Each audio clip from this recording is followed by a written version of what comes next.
Mrs Anuradha chemistry department பண்ணி 1987 நான் join பண்ணேங்க இந்த காலேஜில். அப்போ அது Alamelu Angappan college for women அப்படின்னு இருந்தது. அப்புறம் பின்னாளில் வந்து தான் JKK Nataraja college of arts and சயின்ஸ்ன்னு ஆச்சு. அப்போ முன்ன கேர்ள்ஸ் காலேஜாக இருந்தப்பவும் சரி, கோயடாக இருந்தப்பவும் ரூரல் ஏரியாவில் இருக்கிறதுனால காலேஜ் வந்து நல்ல ஒரு ப்ளசண்ட் என்விரான்மெண்ட் எங்களுக்கு கிடச்சிது. இப்போ அலுமினி மீட் ரீயூனியன் அப்படின்னு தகவல் சொன்னாங்க. எல்லாருக்கும் ரொம்ப எக்ஸைட்டடாக இருக்குது. ஸ்டூடெண்ட்ஸும் நிறைய பார்ட்டிசிபேட் பண்ணுவாங்கன்னு நினைக்கிறேன், ஸ்டாஃப் மெம்பர்ஸ் எல்லாருமே. நாங்கள் இந்த காலேஜில் ஜாயின் பண்ணப்போ இருந்த சுச்சுவேஷனில் எங்களுக்கு மெயினாக கிடைச்சது என்னென்னா அகடமிக் ஃப்ரீடம் தான். எங்கள் பிரின்ஸிபல் ஆகட்டும், இல்லை கரஸ்பாண்டண்ட் ஆகட்டும், ஸ்டாஃபோட டீச்சிங்லலாம் எதுலேயுமே வந்து தலையிட மாட்டாங்க. நாங்கள் எங்களோட ஃபுல் எஃபர்ட்டும் ஸ்டூடெண்ட்ஸ்க்கு கொடுப்போம். ஸ்டூடெண்ட்ஸும் ரொம்ப நல்லா ரெஸ்பாண்ட் பண்ணுவாங்க.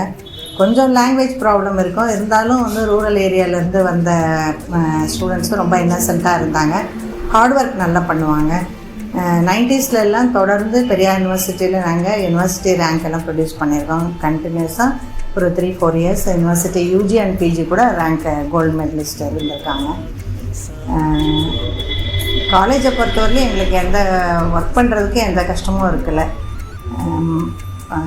ஒரு நல்ல என்விரான்மெண்ட் கிடைச்சது. நான் இப்போ எப்படின்னு தெரியாது, ஆஃப்டர் ரிட்டையர்மெண்ட் எனக்கு இப்போ நிறைய மாடர்ன் டெக்னாலஜிஸ் எல்லாம் வந்திருக்கு. அதனால் கிளாஸ் ரூம் டீச்சிங் எல்லாம் தெரியல. பட் நாங்கள் வந்து அப்போ ஒரு கிளாஸ்லேயும் 45-50 ஸ்டூடெண்ட்ஸ் இருப்பாங்க. இருந்தாலும் அத்தனை பேருக்கும் லேப் ஃபெசிலிட்டி ஆகட்டும், டிபார்ட்மெண்ட்லேயே லைப்ரரி மெயின்டைன் பண்ணோம். லைப்ரரி ஃபெசிலிட்டிஸ் எல்லாமே வந்து ஸ்டூடெண்ட்ஸ் நல்லா யூட்டிலைஸ் பண்ணிப்பாங்க. நல்ல இதாக இருக்கும். ஸ்டாஃப் மெம்பர்ஸ் 10 மெம்பர்ஸ் இருந்தோம் கெமிஸ்ட்ரியில். எல்லாருமே ஒரு ஃபேமிலி மாதிரி தான் எப்போவுமே. ஒர்க் லோட் ஷேர் பண்ணிக்கிறதும் சரி, இல்லை அவுட் ஆஃப் இதுவும் ஸ்டூடெண்ட்ஸோட டேலண்ட்ஸ் எல்லாம் நாங்கள் வந்து பார்த்து அதை வெளிக்கொண்டு வர்றது எல்லாமே ஒரு கலெக்டிவ் ஒர்க்காக நல்லா செஞ்சோம், ஃபேமிலி மாதிரி. அதனால் எனக்கு இந்த காலேஜில் ஒர்க் பண்ணது ரொம்ப க்ரெடிட்ஃபுல்லாக இருந்தது, ரொம்ப சந்தோஷமாகவும் இருந்தது. இந்த month July 27 alumni meet and retired professors எல்லாம் மீட் பண்ணுறதா சொல்கிறாங்க. ரொம்ப இன்விடேஷன்ஸும் வந்தது. எங்களுக்கெல்லாம் ரொம்ப சந்தோஷம். எல்லோரும் மீட் பண்ணுறோன்றது நினச்சாலே ரொம்ப எக்ஸைட்டடாக இருக்குது.